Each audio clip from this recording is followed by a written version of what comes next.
Cerita ini saya dapat dari tetangga yang mengontrak di dekat rumah. Sebut saja namanya Mas Andi. Pada tahun 2000, bisnis wartel adalah bisnis menjanjikan. Saat itu handphone merek Motorola dan Nokia harganya tidak kebeli bagi masyarakat menengah ke bawah.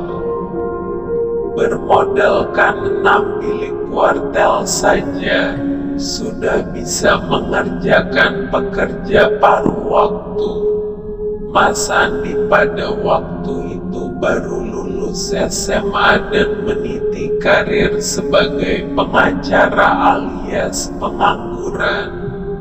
Banyak acara, daripada tidak kerja, Mas Andi setiap sore sampai tengah malam jadi penjaga wartel milik salah satu sanak familinya.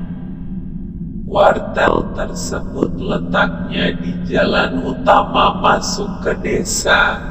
Pada sebuah malam ada kecelakaan di tikungan jalan yang tidak jauh dari wartel.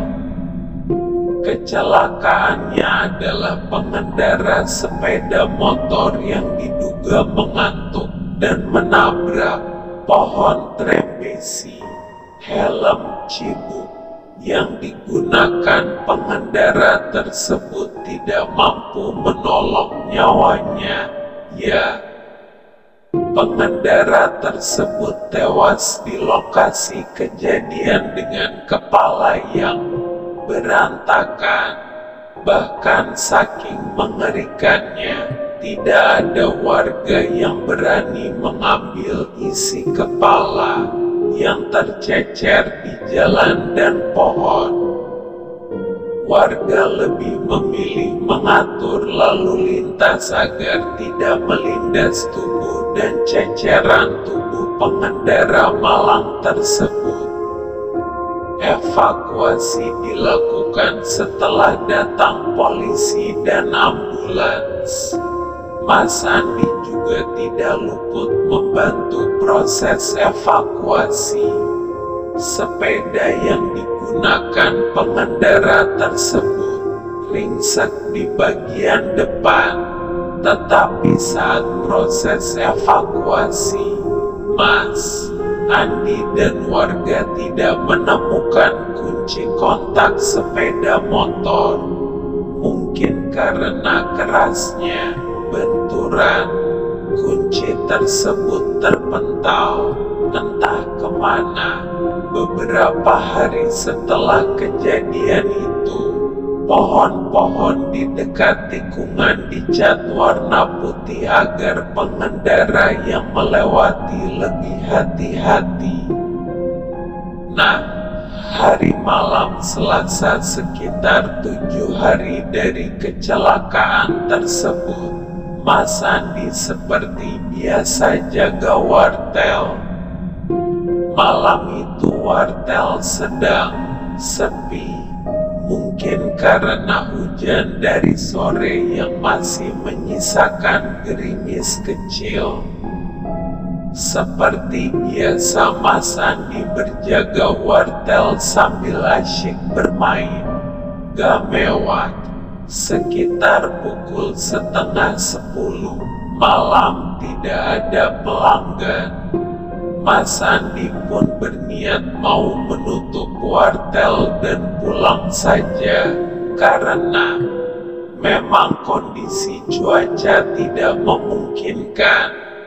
Namun tiba-tiba ada dari pintu masuk wartel yang berada persis di sebelah tempat duduk Mas Andi, seperti ada bayangan lewat.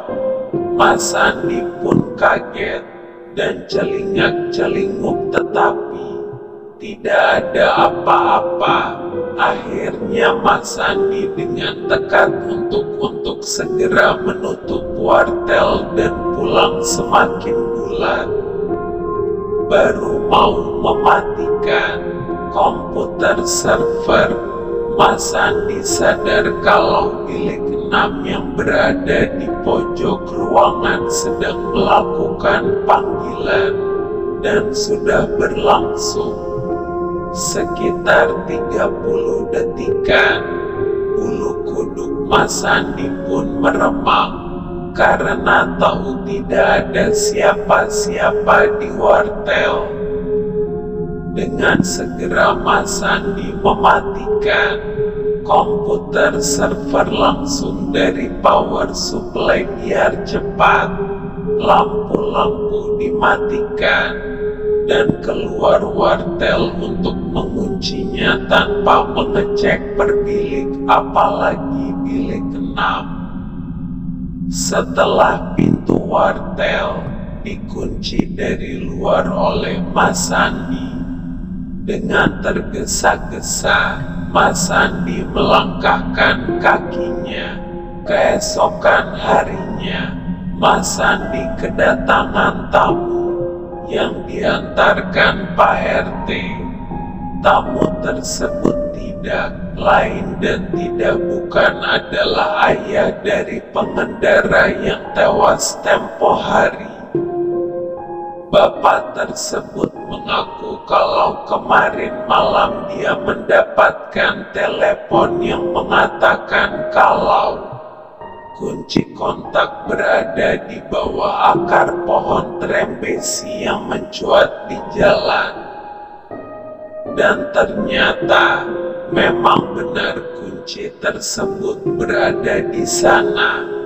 Menurut bapak tersebut, suara penelpon persis seperti almarhum anaknya.